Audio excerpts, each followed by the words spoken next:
안녕하십니까. 에듀영닷컴 운영자 강쌤입니다. 자, 이번 시간에는 에너지관리 기능장 실전 모의고사 기출문제 풀이 8회차가 되겠고요. 자, 1번 문제부터 보도록 하겠습니다. 자, 문제 1번. 상당 증발량 2500kg/h, 매시 연료 소비량 150kg인 보일러가 있다. 급수온도 28도씨, 증기압력 10kg/제곱센치일 때 이 보일러의 효율은 약 몇 %인가? 단 연료의 저희 발열량은 9800kcal/kg이다. 이렇게 줬네요.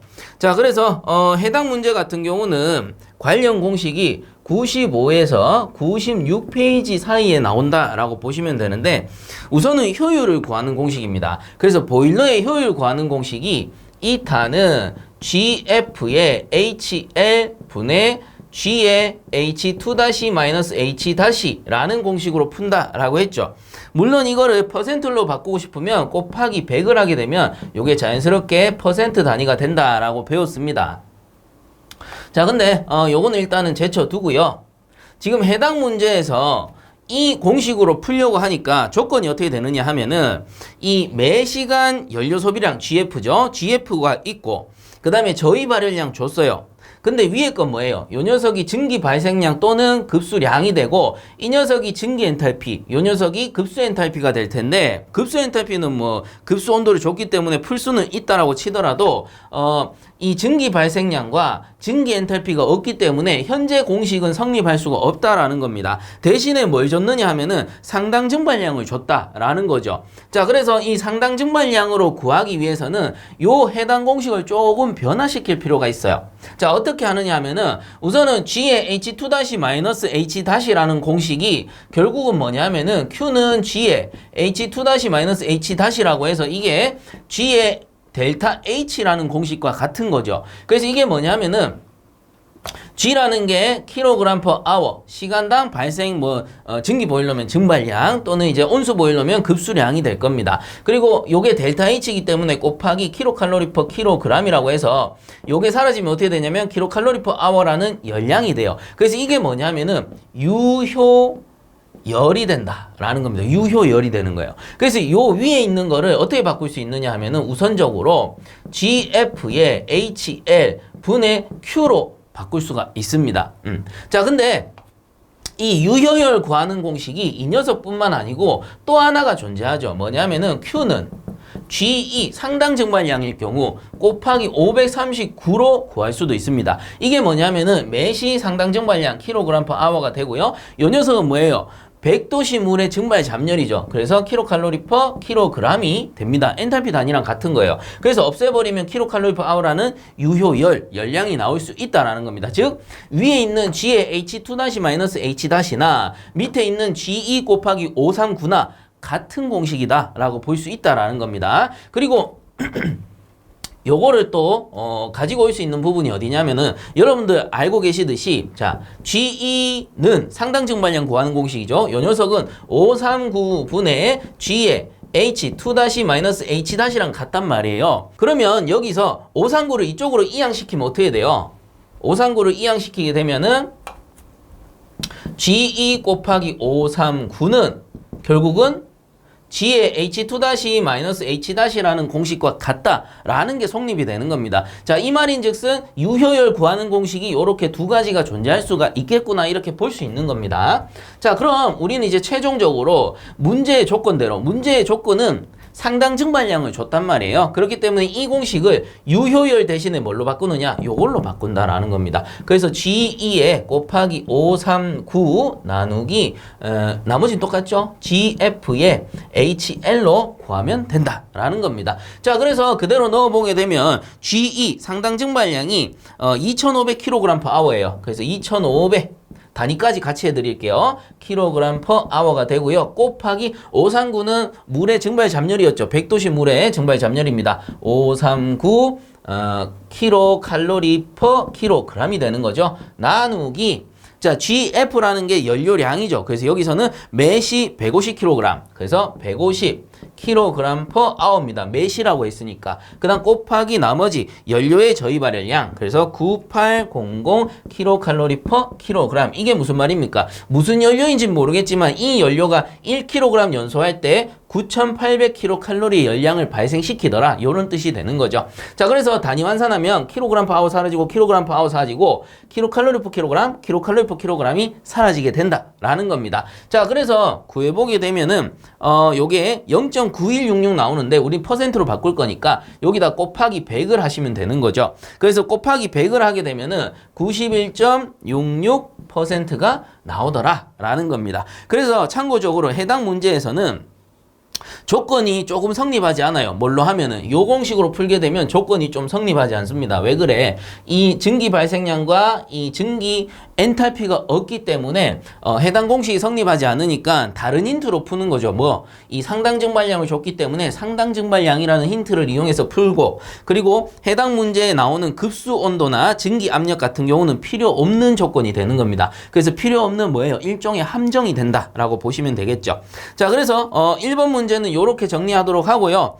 문제의 답은 요 뒤쪽에서 반올림하게 되면 어떻게 됩니까? 92% 정도가 나오겠네요. 자, 그래서 1번 문제의 답은 3번이 되겠습니다.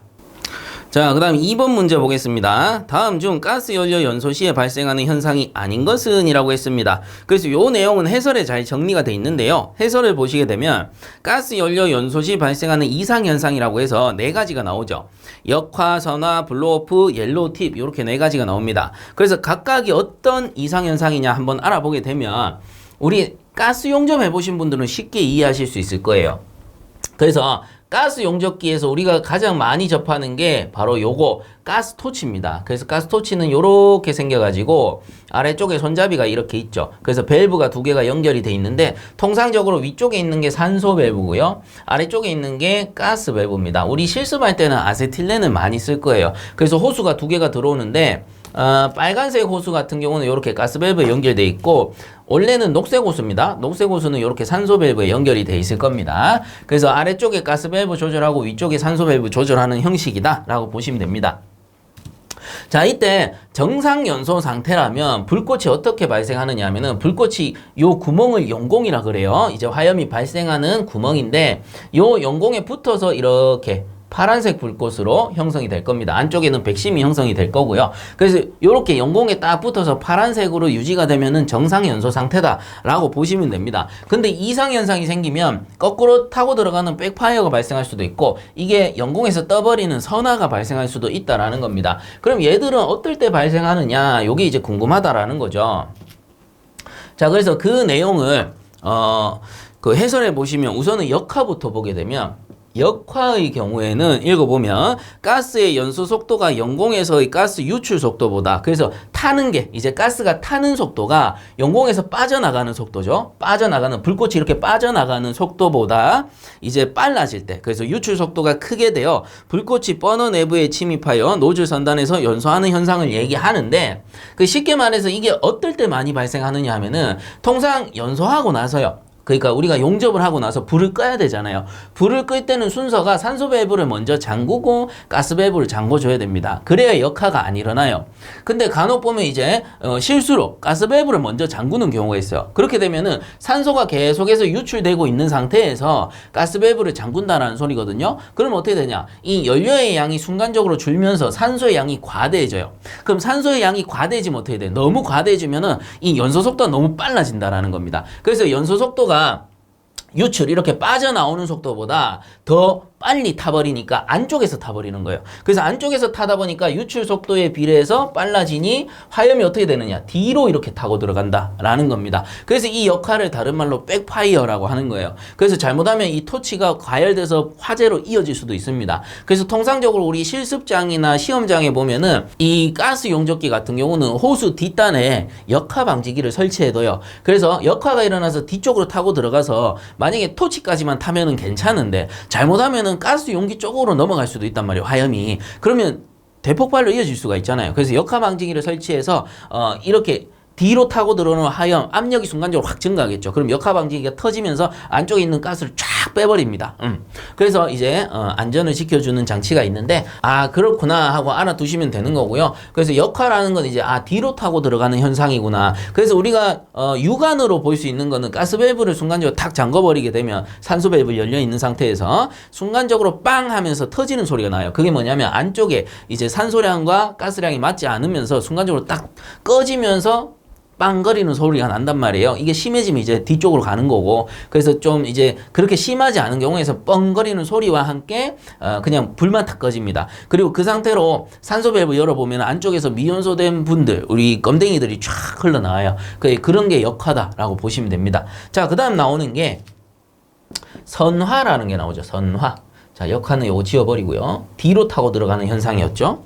자, 선화 같은 경우는 다른 말로 리프팅이라고 하는데, 연공에서의 가스 유출 속도가 연소 속도보다 크게 되어 거꾸로입니다. 이거는 이제 유출 속도가 빠를 때, 유출 속도가 클 때, 그래서 연공에 접하여 연소하지 않고 연공에서부터 떠서 연소하는 현상. 그래서 화염이 아까 전에 제가 이렇게 붙어서 발생이 돼줘야 된다라고 했는데, 이 선화가 발생하면 이렇게 떠서 연소가 돼요. 떠가지고. 자, 그래서 이만큼의 갭이 생겨버립니다. 이 떠서 연공에 붙어서 연소해야 정상 연소인데 연공에서 떨어져 가지고 연소가 된다라는 겁니다. 이런 거를 선화라 하고요. 다른 말로 리프팅, 뭡니까? 떠 있다라는 소리가 되는 거죠. 그래서 선화 또는 리프팅이라고 부르고, 이 선화가 발생하는 원인은 뭐냐면은 이번엔 반대입니다. 요거를 이제 끌 때가 아니고 연소 중에 산소량을 확 높여버리면 이게 확 떠버려요. 산소압이 세지니까 순간적으로 이제 뭡니까? 유출 속도가 빨라진다라는 거죠. 압이 세니까. 그래서 이게 떠가지고 연소하는 형태가 돼버립니다. 그래서 요런 거를 선화라고 하고, 자, 그 다음 나오는 게 블로오프인데, 블로오프. 자, 한번 읽어보면은 연소장치의 혼합기에서 기화염을 만들 때 연공으로부터의 분출 속도가 빠르면 화염의 전파 속도가 혼합기의 유속보다 늦어져 연공으로부터 그 다음이 중요해요. 화염이 이탈되어 꺼져버리는 현상을 이야기한다. 그래서 이탈되어서 꺼지는 거. 그래서 선화가 심해지면 블로오프로 갈 가능성이 높습니다. 산소를 계속 올리면 뜨다가 탁 꺼져버리거든요. 그래서 이런 거를 블로오프라고 생각을 하시면 되고요. 자, 그 다음에 옐로우틱 같은 경우에는, 자, 옐로우틱. 요거는 이제 이름에 답이 있는데, 불꽃의 끝이 적황색으로 되어 연소하는 현상으로 연소 반응이 충분한 속도로 진행되지 않을 때 1차 공기량, 자, 요게 중요합니다. 1차 공기량이 부족하여 불완전 연소될 때 발생한다. 자, 그래서 정상 연소라면 제가 파란색 화염이라고 했는데, 이 옐로우틱 같은 경우는 그냥 공기량이 좀 부족하면 어떻게 되냐면 이게 빨간색이 아니고 노란색 불꽃이에요. 노란색.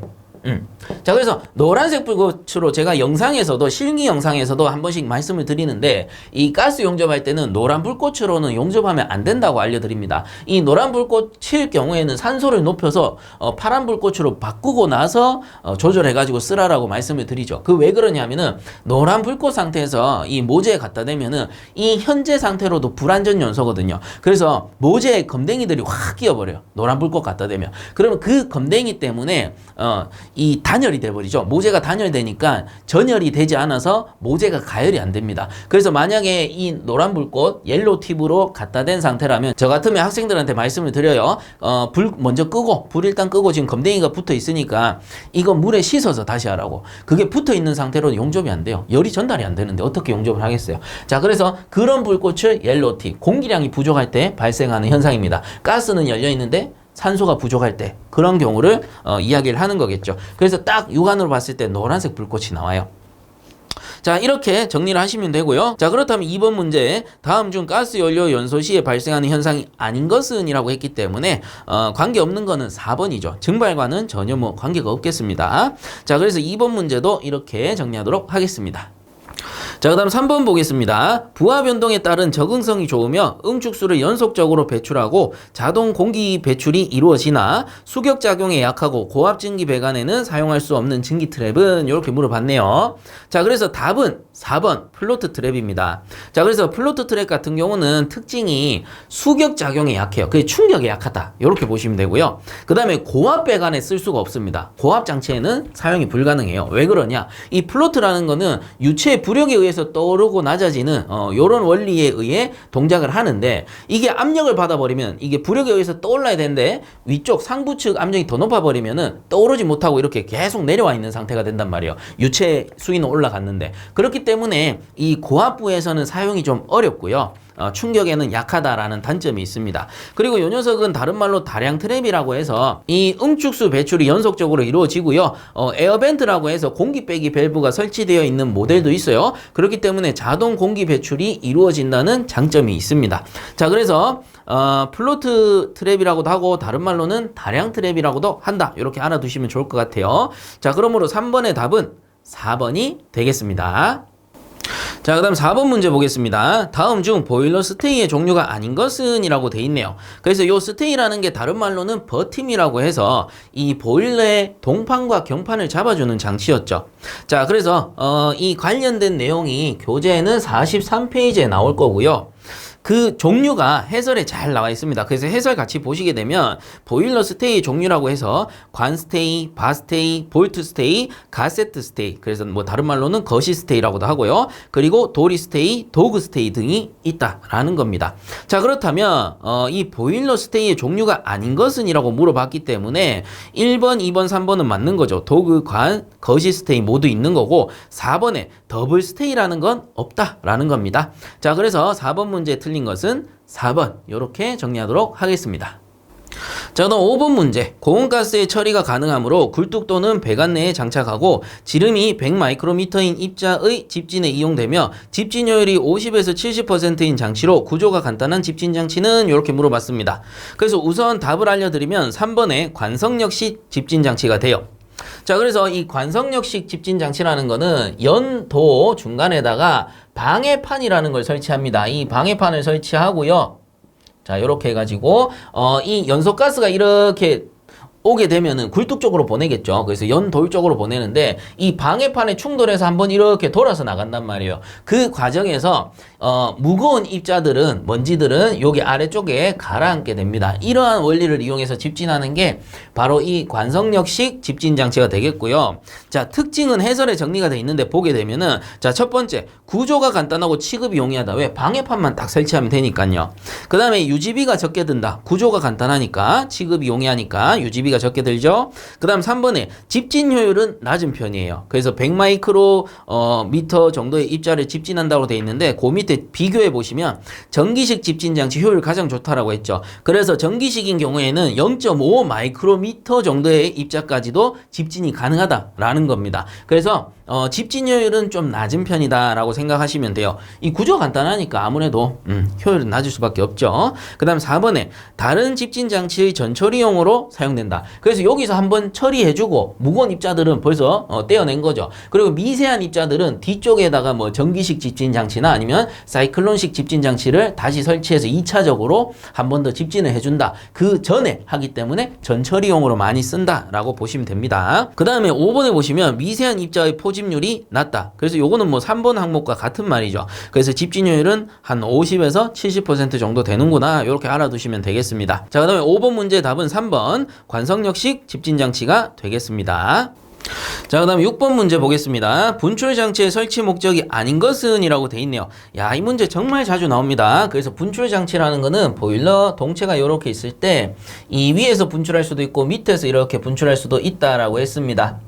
자, 그래서 요렇게 수면 쪽에서 하는 거를 수면 분출 장치라 했고 수저부에서 하는 거를 수저 분출 장치라 했습니다. 자, 이때 수면 분출 같은 경우는 물 위에 떠 있는 유지분 또는 부유물 요런 것들을 제거해 주는 작업이라고 보시면 되고, 수저 분출 장치는 침전된 가라앉은이죠. 침전된 슬러지나 이물질 이런 것들을 제거해주는 작업이다라고 보시면 됩니다. 자, 그래서 분출장치의 설치 목적은 요거 해설 같이 보고 넘어갈게요. 동그라미 1번에 보시면 관수 농축을 방지한다. 그래서 물이라는 게 한 곳에 고여 있으면 썩는다라고 했잖아요. 그래서 썩는다. 이게 농축이 돼서 이물질이 많아져서 썩는 거거든요. 그래서 관수 농축을 방지해 줄 수 있죠. 이렇게 빼내고 새로운 깨끗한 물을 급수해 줄 거니까. 그 다음 2번에 프라이밍, 포밍 등을 방지할 수 있다. 이 유지분, 부유물, 이물질 이런 것들을 제거해 주니까 아무래도 포밍 발생 현상이 줄어들 수 있고 그로 인한 프라이밍 타이밍도 방지할 수가 있는 거죠. 그 다음 3번에 보시면 관수순환을 촉진할 수 있다. 관을 이물질들이 막아버릴 수가 있으니까 이러한 현상을 방지해 줌으로써 관수순환을 촉진해 줄 수 있는 거고, 그 다음 4번에 관수 pH를 조절할 수 있다. 그래서 이게 아무래도 가열하고 밀폐된 용기에서 순환을 시키다 보니까 내부에 있는 물의 pH 값이 계속 바뀝니다. 그러다가 잘못해서 pH 값이 너무 낮아져서 산성으로 바뀐다면은 부식이 엄청나게 많이 일어날 수가 있죠. 그렇기 때문에 이런 거를 미연에 방지하기 위해서 pH 값이 어느 정도 기준치 이하 또는 이상이 되는 경우에는 물을 다 빼주고 안쪽에 급수를 할 때 급수 시 pH 조정제를 섞어주는 겁니다. 그래서 pH 조정제를 넣어서 급수의 pH를 맞춰서 넣어준다. 이렇게 보시면 돼요.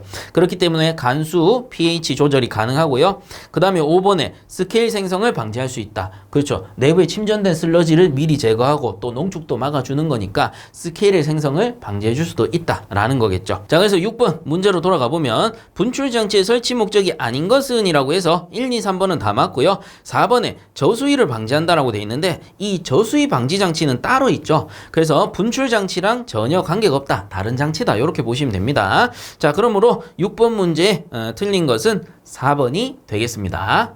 자, 그 다음 7번 문제. 창문 및 문을 포함한 벽체 면적이 48제곱미터인 주택에 온수 보일러를 설치하려고 한다. 외기 온도가 마이너스 12도씨, 실내 온도가 20도씨일 때 난방부하를 계산하면 약 얼마인가? 단, 이 주택의 벽체 열 관리율은 6kcal/h 자승 도시이고 방위 개수는 1.05로 한다. 이렇게 돼 있네요. 자, 그래서 해당 문제 같은 경우는 방위 개수를 준 거 보니까 외벽에 대한 내용인 것 같아요. 그래서 뭐 그렇게 중요하진 않는데, 이 문제를 푸는데 그렇게 중요하진 않는데 한 번 정도 짚어본다면, 우리가 이렇게 건물이 있다라고 합시다. 건물이 뭐 층으로 나누어서 이렇게 존재한다라고 했을 때 이 햇빛이 비치는 위치가 시간에 따라 다를 거예요. 그래서 시간에 따라 이 방위 개수가 좀 달라지기는 하는데, 이 방위 개수라는 게 결국은 뭐냐면은 이렇게 전달되어 오는 이 열이 동서남북에 따라서 그 방향에 따라서 다르게 전달되어 올 수가 있다라는 겁니다. 그래서 그런 걸 나타내는 게 방위 개수가 되고요. 방위 개수는 뭐 동서남북에 따라서 그 개수의 값이 달라질 겁니다. 물론 시간에 따라서 또 달라질 수도 있는데, 그런 경우에는 뭐 대부분 문제에서 조건으로 주기 때문에 우리가 방위 개수를 구할 일은 없어요. 그냥 방위 개수를 문제에서 준다면 그걸 곱해주면 된다라는 겁니다. 그리고 이 방위 개수라는 거는 우리가 공전 행동할 때는 이런 게 중요한데, 우리 에너지 할 때는 그렇게 중요하진 않아요. 그냥 이해만 하시면 돼요. 방위 개수라는 거는 항시 외벽에 대한 내용이에요. 외벽. 그럼 이렇게 볼 수 있죠. 층으로도 나눴지만 제가 이렇게 그 안에 구획을 또 나눠볼게요. 구획을 이렇게 나눠본다면 요 안에 있는 벽들은 다 뭐예요? 내벽이 된다라는 거죠. 그럼 이 내벽은 이 외부에서 전달되어 오는 열량과는 전혀 관계가 없다라는 거예요. 그 말이 방위 개수랑은 전혀 관계가 없는 게 결국 내벽이고, 방위 개수가 관계가 있는 거는 밖에 있는 외벽밖에 없다. 외부와 접해 있는 벽밖에 없다. 이렇게 개념을 잡으시면 된다라는 겁니다. 자, 그래서 해당 문제를 한번 풀어본다면 공식은 간단해요. 우리가 알고 있는 공식입니다. 열 관리율을 줬기 때문에 Q는 KF 델타 T로 풀어주시면 되는 거예요. 다만 해당 문제에서는 방위 개수를 줬기 때문에 여기서는 방위 개수 스몰 k라고 한번 해볼게요. 방위 개수를 그냥 곱해만 주시면 된다라는 겁니다. 어려운 문제가 아니에요. 자, 그래서 이 조건대로 한번 넣어보게 된다면 열 관리율, 다른 말로 열 통과율이라고 하는데 6으로 줬네요. 6kcal/h 자승 도시로 줬고요. 곱하기 F 면적입니다. 48로 줬네요. 48제곱미터로 줬고, 온도차 같은 경우는 실내외죠. 그래서 높은 거에서 낮은 거 빼시면 돼요. 20 빼기 마이너스 12 요렇게 해주시면 되고요. 그 다음 곱하기 요 방위개수죠. 방위개수가 1.05다 요렇게 준 것 뿐입니다. 단위 환산 한번 해드리면, 자, 열통과율 단위 kcal/h, 여기서는 h 자승 도시를 줬는데 저는 제가 편하게 쓰는 대로 쓸게요. 순서 바뀐 겁니다. kcal/h 자승 h 도시. 그래서 미터 자승 h 도시나 h 자승 도시나 뭐 같은 겁니다. 순서만 바뀐 거예요. 그 다음 곱하기 48m 자승 곱하기 요 녀석 도시. 방위 개수는 단위는 없어요. 그래서 도시 사라지고 미터 자승 사라지니까 kcal/h라는 열량이 나오더라 라는 겁니다. 자, 이렇게 해서 최종 열량을 구해보시게 되면은 9676.8 킬로칼로리 퍼 아워가 나오더라라는 겁니다. 자, 그러면 요 맨 뒤에서 이렇게 반올림하면 얼마 나옵니까? 9677 킬로칼로리 퍼 아워가 되겠네요. 자, 그래서 7번 문제 답은 4번이 되겠습니다. 자, 그 다음 8번 보겠습니다. 온수 난방 분류에서 각 층, 각 실 간의 온수의 순환율이 동일하고 온도차를 최소화시키는 방식으로 배관 길이가 다소 길고 마찰 저항이 커지는 단점이 있는 배관 방법은 이렇게 나와 있네요. 그래서 문제의 지문만 바뀌었다 뿐이지 어려운 문제가 아닙니다. 힌트가 이 온수의 순환율이 동일하다. 이걸 다른 말로 하면은 유량 분배를 균등히 한다라는 말과 같고요. 그 외에 뭐 두 번째 줄 끝에 보면 배관 길이가 다소 길어져 마찰 저항이 커진다는 단점이 있다. 요것만 보더라도 역기한 방식인 거를 유추할 수 있다라는 겁니다. 자, 그래서 역기한 방식이라는 게 보일러가 이렇게 있으면 방열기가 여러 대 설치가 되어 있을 때 이 온수를 보내주고 환수를 시킬 때 순방향으로 환수시키는 게 아니고 이렇게 뒤로 한번 꺾어가지고, 그죠? 순방향은 이쪽인데 뒤쪽으로 한번 꺾는 거죠. 자, 요렇게 되돌려서 순환을 시키는 방식입니다. 그래서 온수 공급 압력이 10이라고 할 때 저항이 없다 치고 요게 10으로 받고 요게 5로 받고 3으로 받았다 칩시다. 멀리 갈수록 이제 압력이 줄어들 테니까. 그럼 이제 환수 압력이 똑같이 나왔다 치면 요게 10kg, 요게 5kg, 3kg로 순환이 된다라고 하면은 순방향으로 보내버리면 이 3kg짜리는 3kg로 환수를 시켜야 되기 때문에 이 온도가 떨어진다라고 했죠. 방열기 온도가 떨어집니다. 왜? 순환율이 적을 테니까요. 자, 그렇게 이 멀리 있는 방열기의 순환율이 줄어드는 걸 방지하기 위해서 이거를 거꾸로 한번 꺾어주게 되면 요 10kg 압력으로 다 환수를 시킬 수 있기 때문에 물론 10kg가 감소는 하겠습니다만 전체적으로는 유량 평균성을 맞출 수가 있다라는 거죠. 그래서 멀리 있는 방열기라고 온도가 확 떨어지는 일이 없다라는 겁니다. 전체적으로 밸런스를 맞춰주는 거죠. 자, 그런 말을 유량 분배를 균등히 한다 또는 여기서는 온수의 순환율이 동일하다라고 이제 지문을 바꿔서 문제를 낸 것 뿐입니다. 그 외에 배관 길이가 길어진다는 단점이 있죠. 요건 똑같이 나온 거고요. 자, 그렇기 때문에 8번 문제 역시도 답은 2번 역기한 방식, 뭐 다른 말로는 리버스 리턴 방식이라고 하면 되겠죠. 자, 그래서 8번 문제도 이렇게 정리하도록 하겠습니다. 자, 그 다음 9번 문제. 다음 중 안전장치의 종류가 아닌 것은 이렇게 돼 있네요. 자, 그래서 1번에 보시면 방출밸브라고 해서 방출밸브는 주로 보면 온수 보일러에 많이 쓰는데 설정 압력 이상이 되면 방출밸브가 열려서 내부에 있는 열매체를 쫙 빼버리죠. 그래야지 보일러 동체의 안전을 유지할 수가 있으니까. 자, 근데 뭐 이거 원리 같은 경우는 안전밸브랑 똑같습니다. 그래서 안전밸브는 주로 보면 증기 보일러에 많이 쓰고요. 방출밸브는 온수 보일러에 많이 쓰는데 절대적으로 그런 건 아니에요. 증기 보일러 안전밸브, 온수 보일러 방출밸브 이렇게 보시기보다는 용량이 큰 보일러에는 안전밸브를 사용을 하고요. 기준치 용량보다 좀 작은 보일러 같은 경우에는 방출밸브를 이용한다. 이 정도로 정리하시면 되겠습니다. 그래서 1번 방출밸브는 안전장치가 맞고, 그 다음에 2번에 보시면 가용마개라고 해서 나오는데 가용마개는 우리 가스 공부를 해보시면 아세틸렌 용기에 많이 달려 있습니다. 그래서 가용마개라 해서 이렇게 설치를 해가지고 이게 주성분이 납과 주석이죠.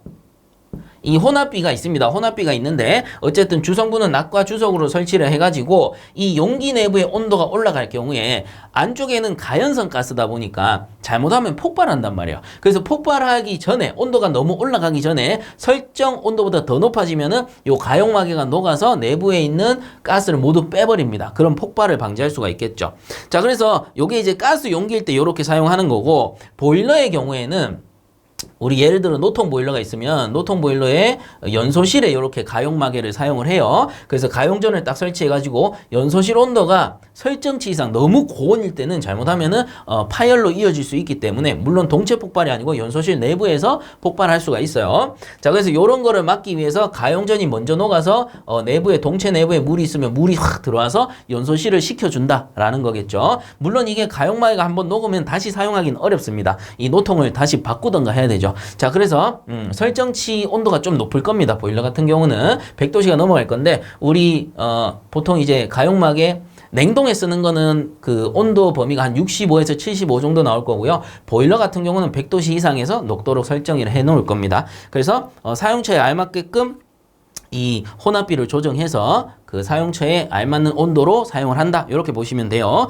어쨌든 가용마개도 마찬가지로 안전장치가 맞고, 자, 3번의 드레인콕은 뭐예요? 그냥 단순히 물을 빼주는 장치일 뿐입니다. 그래서 드레인콕 일종의 밸브죠. 밸브인데 청소나 수리를 할 때, 보일러의 청소나 수리를 할 때 열어주는 역할을 하는 거지 안전장치는 아니다라는 거예요. 그래서 안전장치 종류가 아닌 것은 3번, 요건 단순 밸브다. 이렇게 보시면 되고요.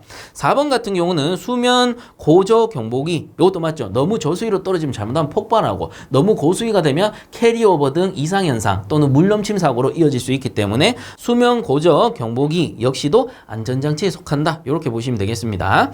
자, 그래서 9번 문제에 틀린 것은 3번이 되겠습니다. 자, 다음 10번 보겠습니다. 증기보일러에서 안전밸브 및 압력 방출장치의 크기를 20A로 할 수 있는 경우는 이렇게 물어봤네요. 그래서 교재에서는 77페이지 나오는 내용이고요. 해설을 보셔도 됩니다.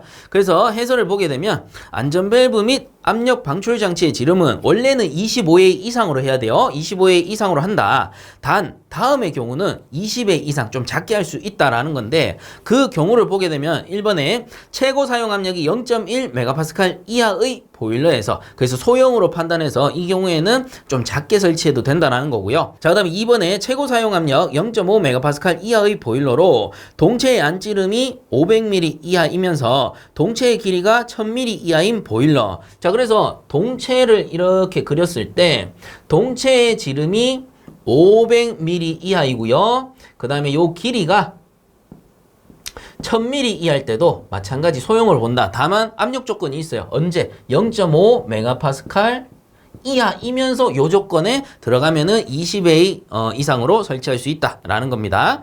그 다음 3번에 보시면 최고 사용 압력 0.5MPa, 0.5MPa는 똑같네요. 이하의 보일러로 전열 면적이 2제곱미터 이하인 보일러, 마찬가지 소형으로 보고요.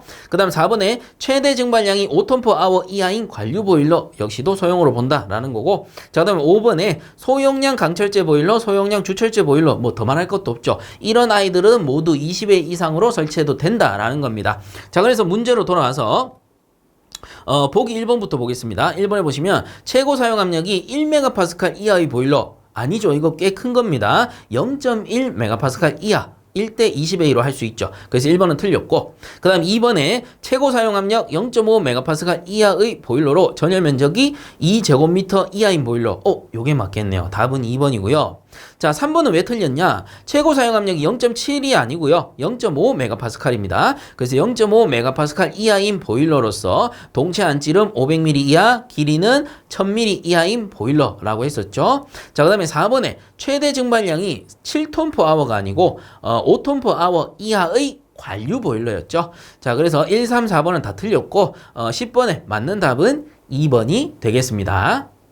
자, 그 다음 11번 문제. 보일러 연소실에서 발생한 연소가스가 굴뚝까지 이르는 통로는 뭐 더 말할 것도 없이 연도가 됩니다. 자, 그래서 우리가 보일러가 있을 때 노통 보일러라고 가정합시다. 요렇게 있으면 굴뚝이 있어요. 그럼 굴뚝까지 보내어주는 어떤 장치가 있었죠. 그래서 요 부분을 뭐라고 합니까? 연기가 지나가는 길이라고 해서 연도라고 했고요. 이 굴뚝 자체를 우리는 뭐라고 했어요? 돌이라고 불렀습니다. 그리고 참고적으로 이 연소실이라고 하죠. 요거를 노통을 우리는 연소실이라고 불렀어요. 자, 그래서 해당 문제에서 보일러 연소실에서 자, 여기에서 발생한 연소가스가 굴뚝까지 이르는 통로는 굴뚝까지 보내어주는 것을 연도, 연기가 지나가는 도로다. 그래서 연소가스가 지나가는 도로다. 이렇게 보시면 된다라는 거죠. 자, 그러므로 11번 문제의 답은 2번이 되겠습니다. 자, 그 다음 12번 보겠습니다. 중류의 연소 성상을 계산하기 위한 첨가제의 종류가 아닌 것은? 이라고 물어봤습니다. 그래서 요거는 해설에 잘 정리되어 있으니까 같이 한번 보시면 중류 첨가제라고 해서 5가지 정도가 나오는데, 자, 1번부터 보겠습니다. 연소 촉진제라고 해서 그냥 말 그대로 연소가 잘 되게끔 빠르게 되게끔 하는 게 연소 촉진제고, 요 녀석의 역할은 분무를 양호하게 한다는 겁니다. 그래서 분무가 어느 한쪽으로 치우쳐버리면 연소가 잘 안 되겠죠. 그래서 고루고루 분무되게끔 해준다라는 거고요. 그 그다음 2번에 보시면 안정제, 요거를 슬러지 분산제라고 하는데 역할은 슬러지의 생성을 방지한다라는 거죠. 그래서 슬러지가 똘똘똘똘 뭉치는 걸 방지해 주는 거예요. 그래서 뭉치는 걸 방지하니까 분산제라고 하고, 뭉치지 않았을 때는 분출 작업을 통해서 쉽게 제거를 할 수가 있다라는 거죠. 그렇기 때문에 슬러지의 생성을 방지할 수 있는 거고, 그다음 3번에 보시면 탈수제라고 해서 말 그대로 수분을 제거한다라는 건데, 중류 속의 수분을 분리한다라는 거죠. 만약 중류, 연료 중에 수분이 혼합되어 있으면 연소 시에 수분이 순간적으로 기화하면서 버벅버벅 튀면서 연소돼요. 그리고 불완전 연소될 가능성이 높다라는 겁니다. 그런 걸 방지하기 위해서 수분을 제거해 준다라는 거고요. 그 다음 4번에 보시면 회분개질제라고 해서 회분의 융점을 높여 고온 부식을 방지한다 라는 겁니다. 왜 그래요?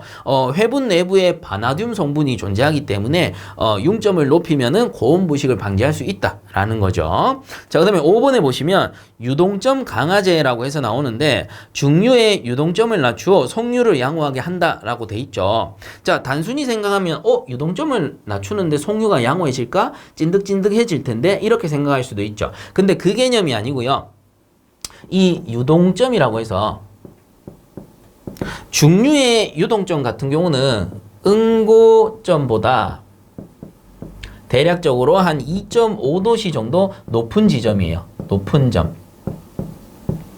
자, 이 말은 유동점보다 조금만 내려가 버리면 응고되어 버려요. 그냥 굳어버리는 거죠. 그러면 제대로 안 움직인단 말이에요. 자, 그래서 이 유동점을 강화시켜 준다라는 겁니다. 그 예를 들어서 요게 이제 어떤 유동점의 범위라면, 기존 상태에서는 요 지점이 한 10도씨 정도 되는 요 지점이 중류의 유동점이라고 합시다. 유동점이었는데, 그러면 요 정상 사용 범위가 여기 위에서부터 여기까지다라는 소리입니다.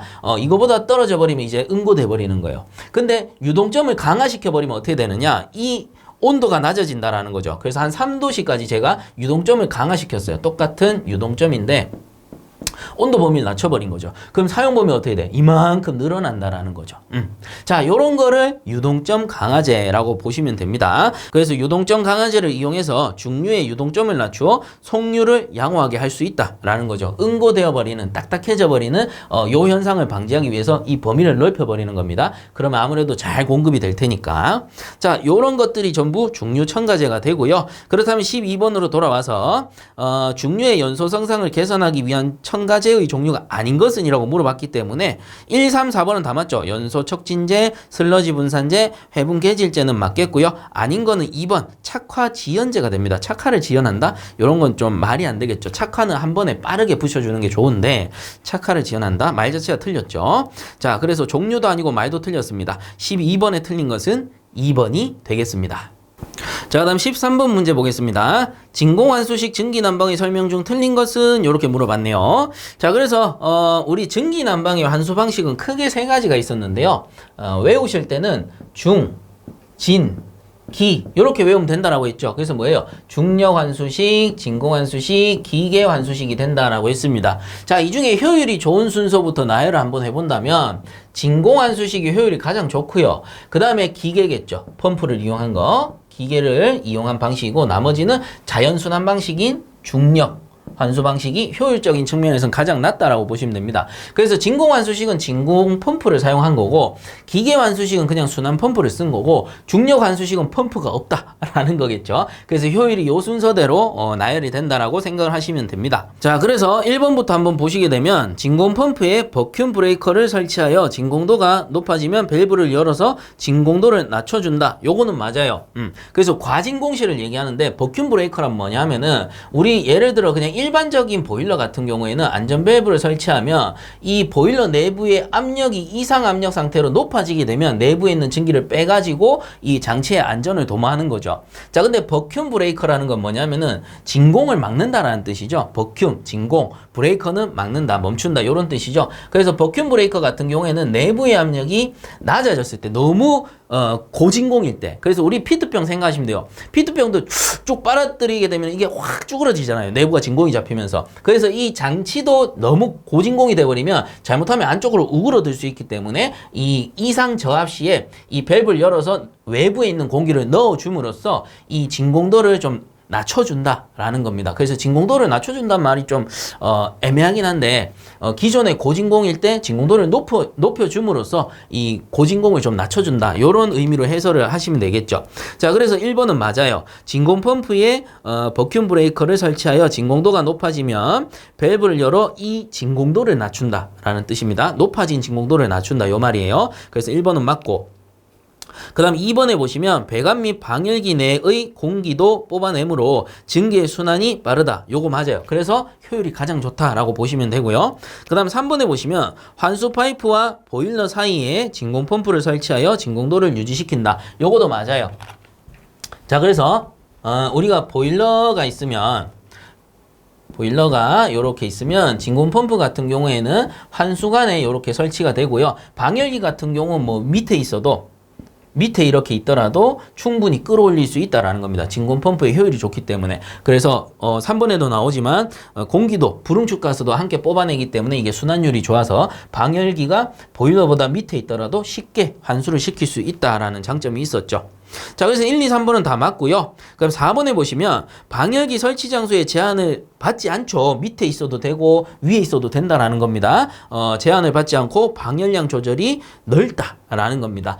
참고적으로 중력 환수식은 반드시 방열기가 위에 있어야 돼요. 그래야 중력에 의해서 이렇게 환수가 될 테니까요. 근데 진공 환수식은 위에 있어도 되고 아래에 있어도 되고 순환율이 좋기 때문에 어디든 설치해도 되고 방열량 조절이 용이하다. 이렇게 보시면 됩니다. 자, 그러므로 13번 문제 틀린 것은 4번이 되겠습니다. 자, 그 다음 14번 보겠습니다. 복사난방의 특징에 대한 설명으로 틀린 것은 이렇게 돼 있네요. 자, 복사난방이 뭐 있습니까? 실이 이렇게 있으면 천장, 바닥, 벽 등에다가 패널을 매설하고요. 뭐 보일러가 있다 치면 이렇게 보일러가 있으면 증기 또는 온수를 패널을 통해서 이렇게 순환을 시키는 거죠. 이렇게 순환을 시켜서 결과적으로 어떻게 합니까? 이 복사열에 의해서 난방이 이루어지게끔 만든 방식이다라는 거죠. 자, 그래서 틀린 걸 찾으라고 했으니까 자, 봅시다. 1번. 방열기가 불필요하므로 바닥면의 이용도가 높다. 그렇죠. 실내 바닥면의 이용도가 아주 높습니다. 다른 방식은 방열기를 설치해야 되는데 이 녀석은 안에다가 실내에다가 설치할 필요는 없다라는 거죠. 자, 그다음에 2번에 외기 온도의 변화에 따라 실내의 온도 습도 조절이 쉽다라고 돼 있는데 이 복사난방 같은 경우는 복사열을 이용하다 보니까 예열 시간이 길죠. 그래서 예열 시간이 길다 보니까 부하 변동에 대응하기가 어려워요. 순간적으로 날씨가 갑자기 추워져서 보일러 야 더 떼! 그래도 더 떼더라도 이게 온도가 서서히 올라온다라는 거죠. 그래서 복사난방 같은 경우는 서서히 데워지고 서서히 식는다라고 했습니다.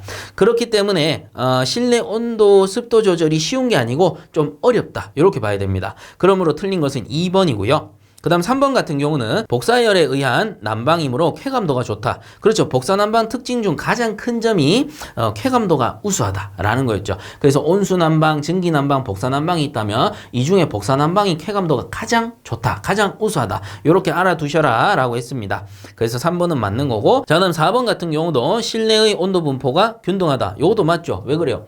패널이 천장, 바닥, 벽에다가 다 매설되어 있으니까 당연히 온도 분포가 균등할 수밖에 없습니다. 자, 그래서 14번에 틀린 것은 2번이 되겠습니다. 자, 그 다음 15번 보겠습니다. 증기보일러의 용량을 표시하는 방법이 아닌 것은 이라고 해서 96페이지에 보시면 보일러의 용량 표시 방법이라고 해서 나옵니다. 해설에도 그대로 옮겨뒀어요. 그래서 해설 잠깐 보면 전격 출력 보일러 마력, 전열 면적, 상당 방열 면적, 상당 증발량, 최대 연속 증발량으로 보일러의 용량을 표시할 수 있다라는 겁니다. 자, 그렇다면 15번에 증기 보일러의 용량 표시 방법이 아닌 것은 이라고 했기 때문에 답은 4번 연소 효율이라고 해서 요 효율 자체는 이 용량 표시 방법에는 해당되지 않는다. 이렇게 알아두시면 되겠습니다. 자, 그래서 15번의 답은 4번이 되겠습니다. 자, 그 다음 16번 보겠습니다. 회전식 버너의 특징을 설명한 것으로 틀린 것은 이라고 돼 있는데요.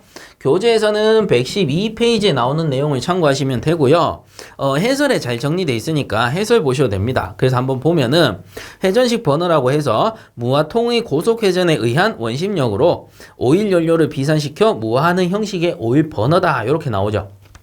그래서 쉽게 말하면 내부의 로터가 확 돌아가면서 연료를 쫙 뿌려주는 거예요. 그렇게 이제 무화를 시키니까 이 연소 화염의 형상이 아주 좋습니다. 그리고 연소 상태도 아주 안정적으로 되고요.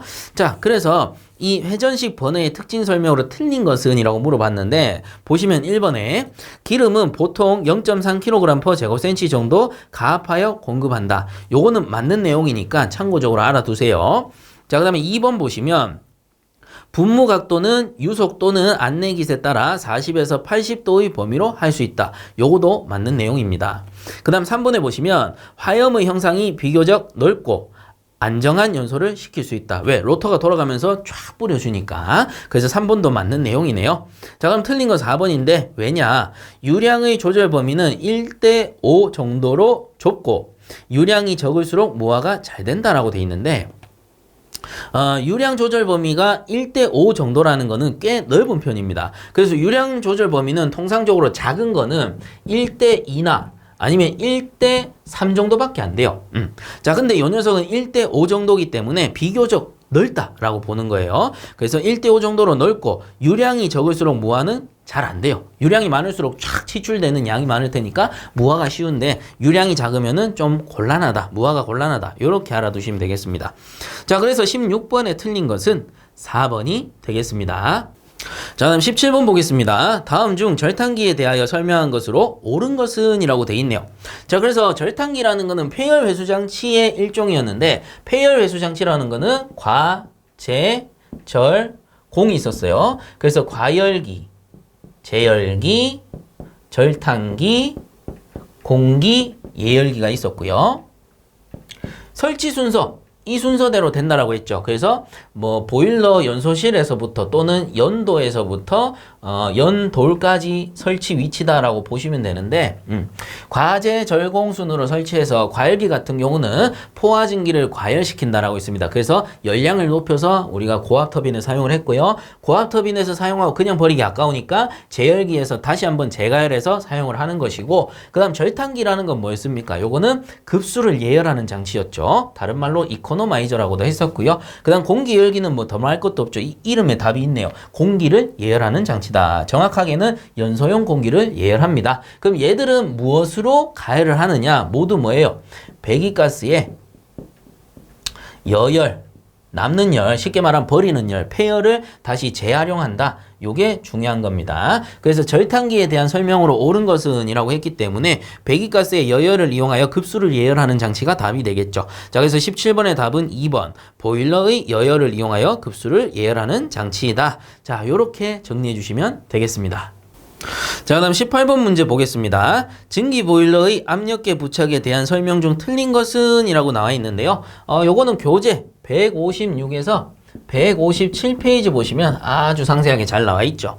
자, 그래서 하나하나 봅시다. 1번에 보시면 증기가 직접 압력계에 들어가지 않도록 안찌름 6.5mm 이상의 사이폰관을 설치한다. 요거 맞죠? 그래서 압력계가 있을 때 요게 이제 직결 연결하게 되면 고압증기가 바로 압력계를 때려버리니까 요걸 이렇게 돼지꼬리 모양으로 한번 꺾어서 설치하는 관이 있었습니다. 요런 거를 사이폰관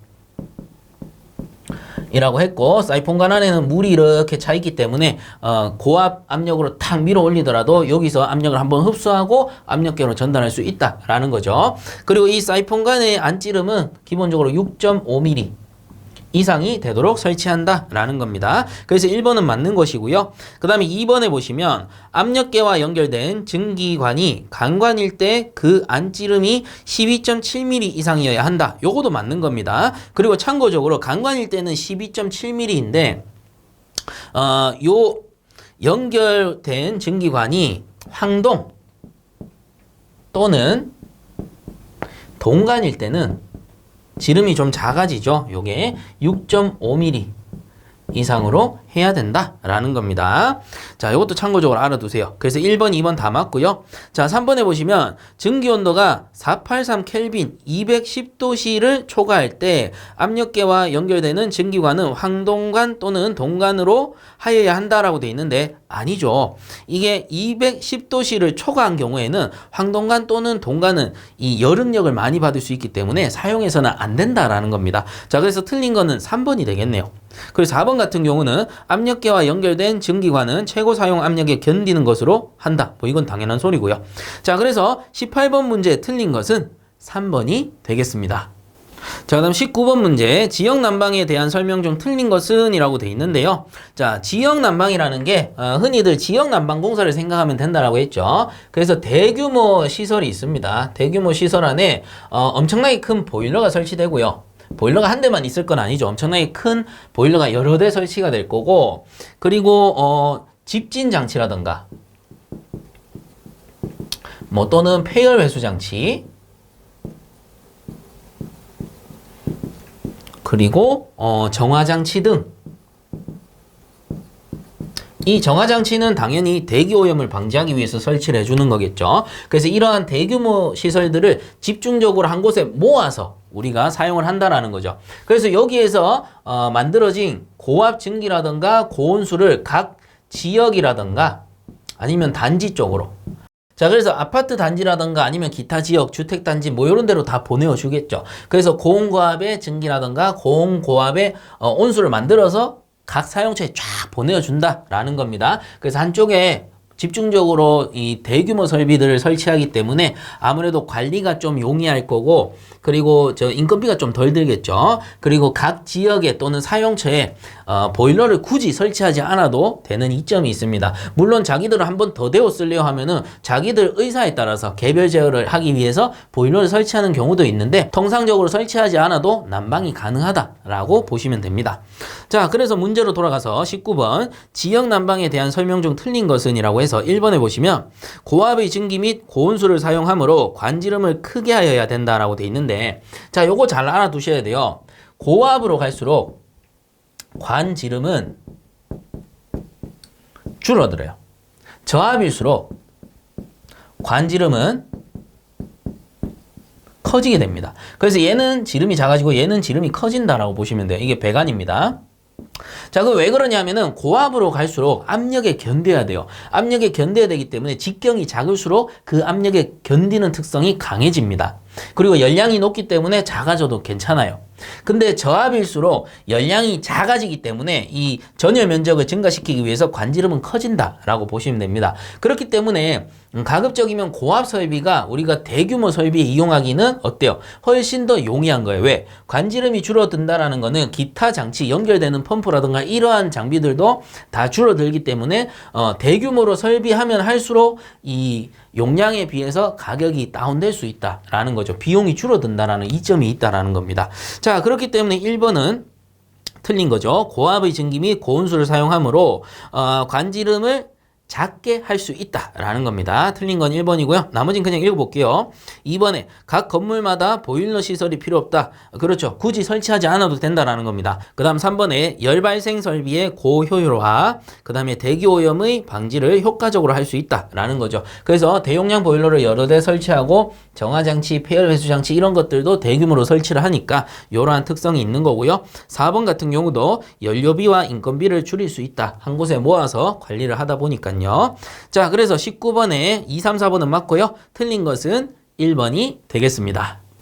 자, 그 다음 20번 보겠습니다. 다음 그림은 몇 요소 수위 제어 방식을 나타낸 것인가? 이렇게 나와 있네요. 자, 그래서 급수 제어라고 해서 FWC라는 게 있었어요. 피드 워터 컨트롤이라고 해서 정확히는 자동 급수 제어가 되는데, 자, 요 제어 요소는 크게 세 가지가 있습니다. 자, 뭐냐면은 1요소식이 있고요. 그 다음에 2요소식이 있고요. 그 다음에 3요소식이 있습니다. 자, 이 중에 외우실 거는 요거 3요소 하나만 외우시면 돼요. 뭐냐면은 수, 증, 급이에요. 자, 이게 뭐냐? 수위, 증기, 급수량을 나타내는 겁니다. 그래서 요거 3요소씩만 딱 외우면 위쪽으로 갈수록 하나씩 지우면 됩니다. 자, 2요소씩은 맨 뒤에 있는 거 지우면 돼요. 그러면 수증이죠. 그래서 수위, 증기만 제어하게 되고요. 그 다음에 1요소로 가면 또 하나 지우시면 돼요. 그러면 수위만 제어하게 되는구나. 이렇게 보시면 된다라는 거예요. 그래서 여러분들 암기하실 때는 요 3요소만 암기를 해주시고 수, 증, 급 이렇게 외우신 다음에 하나씩 지우면서 2요소, 1요소 이렇게 보면 된다라는 거죠. 자, 그러면 해당 표에서는 얘들은 몇 요소에 속하느냐? 요 앞에 것만 보시면 됩니다. 증기, 수위, 급수 이것만 보시면 된다라는 거예요. 그래서 이건 뭡니까? 수, 증, C급이 되는 거죠. 그럼 만약에 이 요소 같은 경우에는 수증이니까 요 밑에 요게 없겠죠. 그런 식으로 이제 수정이 돼서 나올 겁니다. 자, 그렇기 때문에 여러분들 20번에 답 같은 경우는 3요소 수위 제어 방식이 된다라고 해서 답은 3번이 되겠습니다. 자, 그 다음 21번 보겠습니다. 탄소 1kg을 완전 연소시키는 데 필요한 이론 공기량은 약 얼마인가 이렇게 돼 있네요. 자, 그래서 이산화탄소 완전 연소식이라고 해서 이런 게 있습니다. C 더하기 O2. 그래서 1몰의 탄소, 1몰의 산소가 됩니다. 자, 요거를 완전 연소시키게 되면 CO2가 돼요. 그래서 요게 이산화탄소죠. 그래서 이산화탄소 완전 연소 공식이라고 해서 요건 딱 정해져 있는 거니까 아, 그렇구나 하시면 됩니다. 자, 요렇게 완전 연소 공식을 써놓고 보니까 자, 탄소가 이게 분자량 또는 원자량으로 하게 되면 12kg과 같죠. 자, 이때 산소는 1몰, 1이 생략돼 있으니까 1몰 연소한다라는 겁니다. 그러면 1몰을 부피로 바꾸게 되면은 22.4 미터 삼승이 되죠. 그래서 가스기 때문에 노말 미터 삼승 이렇게 적으시면 됩니다. 공식으로 쓰게 되면 1몰 곱하기 22.4거든요. 만약에 2몰이면은 2몰 곱하기 이렇게 하니까 또 수치가 바뀌겠죠. 근데 완전 연소 공식을 보니까 1몰밖에 연소를 안 해요. 산소랑 화합하는 게. 자, 그러면 요때 12kg이 탈 때 22.4 노말 세제곱미터가 필요하니까 문제에서는 1kg 탈 때는 도대체 얼마 미터 삼승만큼 타느냐 이걸 물어본 겁니다. 자, 아시겠죠? 그럼 요 비례식으로 그대로 구하시면 돼요. 2개 곱하고 2개 곱하면 되죠. 그러면 22.4 곱하기 1 때 요거 2개 곱하니까 12x가 되는 겁니다. 자, 그러면 x만 남기고 넘기니까 x는 12가 내려갈 테니까요. 22.4 곱하기 1에 나누기 12가 되겠네요. 요 곱하기 1은 생략해도 되죠. 그래서 그냥 요렇게 쓰셔도 돼요.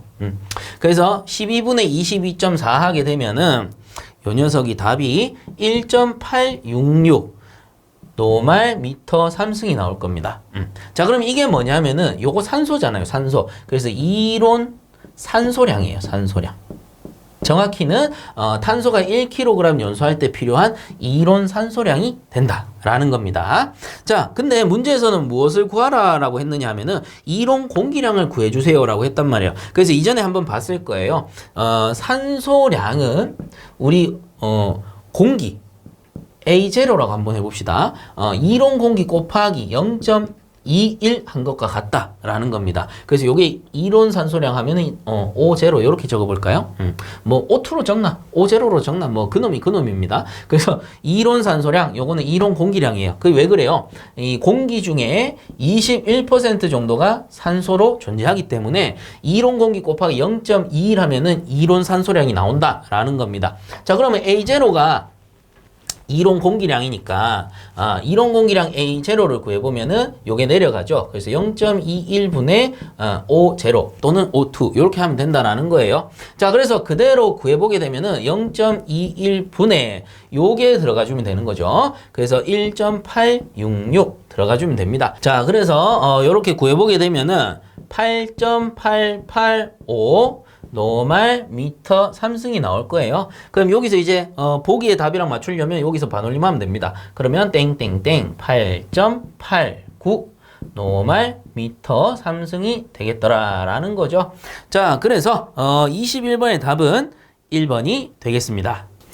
자, 그 다음 22번 보겠습니다. 보일러의 급수장치 중 급수펌프의 구비 조건에 대한 설명으로 틀린 것은 이라고 돼 있네요. 그래서 교재에서는 58페이지에 보시면 나오는 내용이고요. 해설에도 정리가 돼 있으니까 참고하시면 됩니다. 자, 그래서 보겠습니다. 1번 조작이 간단하고 보수가 용이할 것. 너무나 당연한 소리죠. 1번 맞고요. 그 다음 2번에 저부하에서도 효율이 좋을 것. 요것도 맞습니다. 그 다음 3번에 고온고압에 견딜 것. 그렇죠. 보일러용 급수펌프니까 고온고압에 잘 견뎌야 됩니다. 자, 그래서 1, 2, 3번 다 맞고요. 4번에 보시면 병렬 운전에 지장이 있을 것 돼 있는데 병렬 운전에 지장이 없어야 됩니다. 자, 그래서 펌프를 우리가 직렬 운전할 수도 있고 병렬 운전할 수도 있어요. 그래서 직렬 운전은 배관을 요런 식으로 연결할 때를 직렬 운전이라고 하고요. 병렬 운전은 배관을 요렇게 해가지고 요런 식으로 운전할 때를 병렬이라 합니다. 자, 그럼 요게 직렬일 경우에는 특징이 뭐냐면은 이 급수 압력이 올라가요. 급수 압력이 올라가고 병렬일 경우에는 이게 유량이 증가하게 됩니다. 유량이.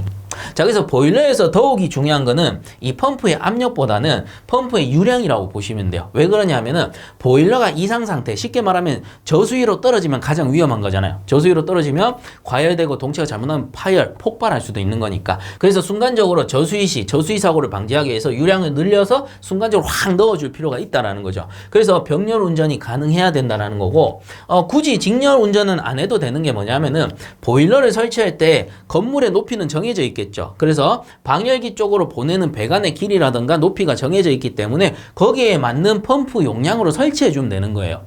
굳이 두 개를 연결해서 압력을 높일 필요는 없는 거죠. 특수한 경우가 아니라면 그냥 한 대를 쓰더라도 압력이 높은 용량이 큰 펌프를 설치하면 된다는 겁니다. 근데 이제 운전 중에 뭔가 이상 상태가 생겼을 때는 급히 많은 유량이 필요할 수 있기 때문에 이런 식으로 병렬 운전이 가능해야 된다라는 거예요. 자, 그러므로 22번에 틀린 것은 4번이죠. 병렬 운전에 지장이 있으면 안 되고요. 병렬 운전에 지장이 없을 것. 자, 요렇게 정리해 주시면 되겠습니다. 자, 그 다음 23번 보겠습니다. 증기 배관 내 공기를 제거하는 방법으로 틀린 것은 이렇게 돼 있는데요. 자, 1번에 보시면 탈기기 설치로 용존 산소 등 불응축 가스를 제거한다. 요거는 뭐 맞겠죠. 탈기기 자체가 내부에 용존돼 있는 산소를 제거하는 장치니까 1번은 맞고, 그 다음 2번 응축수 회수율을 감소시킨다라고 돼 있는데 해수율을 감소시키기보다는 증가시키는 게 좋습니다. 자, 이거는 역으로 생각해 볼 수 있어요. 응축수가 잘 회수되지 않는다라는 거는 배관 내부에 어딘가 불응축 가스가 체류하고 있다, 이렇게 볼 수도 있는 거거든요. 그러면 이제 응축수 회수가 잘 된다라는 거는 내부에 공기가 존재하지 않기 때문에 순환율이 좋다, 이렇게 볼 수도 있는 거죠. 그래서 역으로 생각해 봤을 때 응축수 회수율은 가능한 한 큰 게 좋은 거죠. 그래서 응축수 회수율은 감소보다는 증가시키는 게 좋다라는 겁니다. 그래서 틀린 건 2번이고요. 나머지 보면은 3번에 수처리제를 사용해 가스 발생을 억제한다. 요거 맞겠죠? 그 다음 4번에 에어벤트를 설치한다. 에어벤트가 공기 빼기 밸브니까 설치해서 공기를 빼준다 라는 소리겠죠.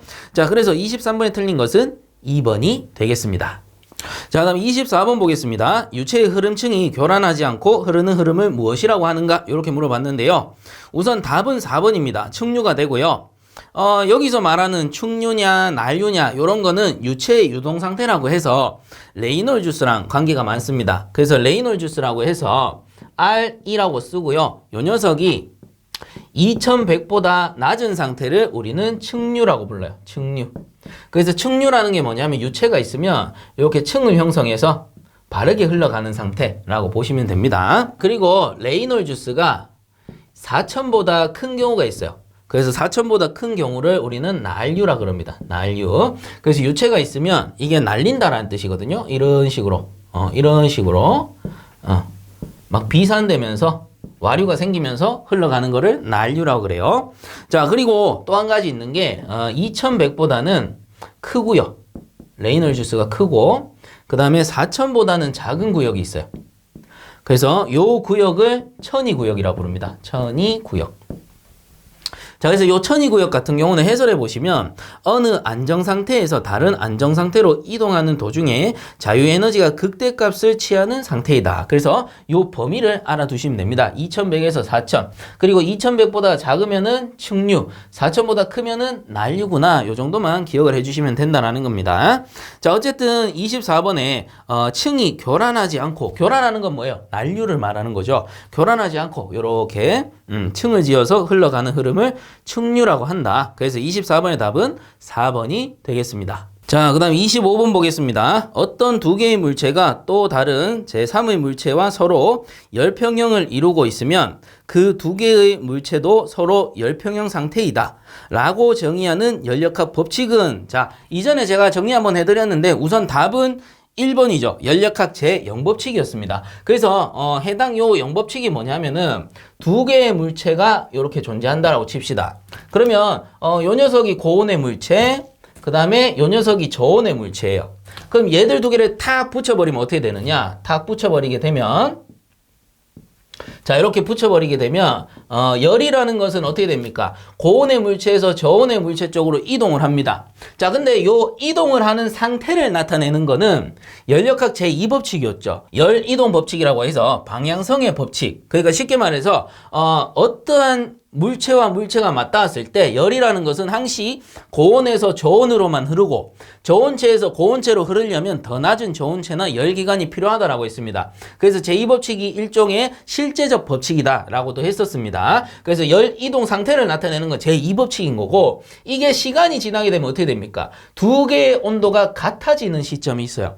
자, 이렇게 두 개의 온도가 같아지는 시점을 열평형이라고 나타냅니다. 그 상태를 열평형 법칙, 제0법칙이라고 했었죠. 그래서 제0법칙을 이용해서 혼합 온도를 구해내기도 했었습니다. 자, 그래서 해당 문제에서 찾는 건 요 0법칙이 되는 거고 참고적으로 제1법칙 같은 경우는 에너지 보존의 법칙이라고 해서 1 또는 열 또는 1로 변화할 때 손실이 없는 상태를 나타냅니다. 그래서 예를 들어 1로서 열을 만드는데 1 100을 가지고 열 100을 만들었다면 이 에너지가 보존되니까 이 열로 다시 2를 만들 수 있다. 이런 개념이고 손실이 없다라는 이건 뭡니까? 이상적 상태의 법칙이다. 실제적 법칙은 아니다. 라는 뜻이죠. 그래서 에너지 보존의 법칙. 에너지는 항시 보존하고 있다. 이런 뜻이고.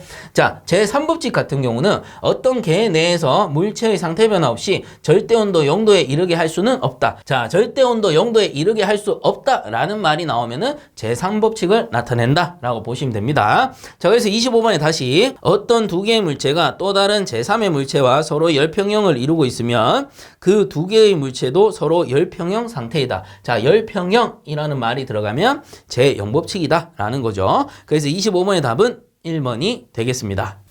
자, 다음 26번 보겠습니다. 평판을 사이에 두고 고온 유체와 저온 유체가 접하고 있는 경우 열 관류율에 영향을 미치지 않는 것은? 이라고 물어봤네요. 자, 그래서 평판이라고 했으니까 어떤 벽체가 있다라고 합시다. 요게 벽이고요. 자, 요거를 실외라고 하고 요게 실내라고 한번 해봅시다. 그러면 실외에서 이제 태양열이 이렇게 전달되어 올 거고 고체 벽을 사이에 두고 이렇게 전도가 될 거고 그 다음에 실내로 또 전달이 될 겁니다. 자, 그래서 실외에서 전달되는 정도를 우리는 열 전달이라고 해서 A1이라고 한번 해볼게요. 이거 알파로 적어도 되는데 그냥 편의상 A1이라고 적겠습니다. 그 다음 실내로 들어가는 거를 A2라고 해볼게요. 그래서 얘들이 왜 열 전달율입니까? 요게 이제 공기라는 유체에서 벽이라는 뭐죠? 고체로 열이 이동하는 거니까 열 전달이라고 표현을 했습니다. 그리고 가운데도 있죠. 고체와 고체, 벽체라는 고체와 고체 간의 열 이동이기 때문에 얘는 람다라고 해가지고 열 전도율이라고 불렀습니다. 그 다음 이 실내로 들어가는 것도 실내 공기층이죠. 그래서 고체에서 공기, 유체로 이동하기 때문에 공기라는 유체, 이것도 이제 공기가 됩니다. 공기라는 유체죠. 유체로 이동하기 때문에 열 전달율이라고 표현한다라는 겁니다. 그 참고적으로 벽체에는 벽체 두께 L이라는 게 있죠. 길이라고도 하고 두께라고도 합니다. 그러면 요 이제 요소들을 가지고 열 통과율을 구해보면 K는 A1분의 1 더하기 람다분의 L 더하기 A2분의 1 분의 1로서 구하게 된다라는 겁니다. 자, 그래서 왜 이렇게 구하느냐? 요 밑에 있는 게 뭐였어요? 열 통과가 아니고 열 저항이었습니다. 열 저항.